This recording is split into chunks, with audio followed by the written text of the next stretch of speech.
Whispers in No Man's Land. A chilling war story set in the trenches of World War I, where soldiers face something far worse than the enemy. October 12th, 1917, somewhere in France. The trenches were hell. Cold, wet, crawling with rats.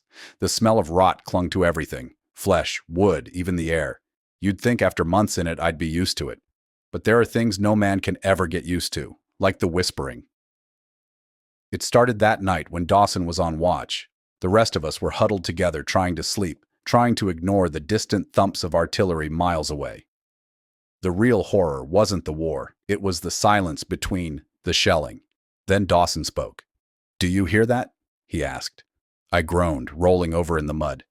"Hear what?" He didn't answer. He just stood there, staring out into no man's land, the thick fog rolling in like a ghostly tide. "They're calling me," he whispered. That got my attention. I sat up, watching as Dawson climbed the trench ladder. "Dawson? What the hell are you doing?" I hissed, but he ignored me. Before I could grab him, he stepped over the top and into the mist. He was gone. We searched for him at dawn, 4 of us crawling through the mud and wire, whispering his name. But there was nothing, no footprints, no body. It was like he had never been there at all. Then we heard it.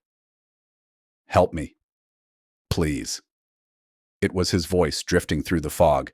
I turned, heart hammering. A figure stood just beyond the barbed wire. Tall, still. "Dawson," I whispered. He stepped forward, but something was wrong. His movements were stiff, unnatural, like a puppet being yanked on strings. The fog clung to him, swirling around his face, but I swear to God, his eyes weren't his anymore. Then he smiled. "Come closer," he said. I ran.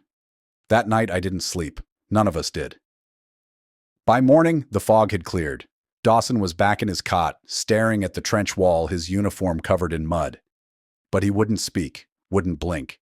And when I touched his arm, his skin was ice cold. That was a week ago. He's still here, still silent, still smiling, and every night I hear the whispering, and it's getting closer.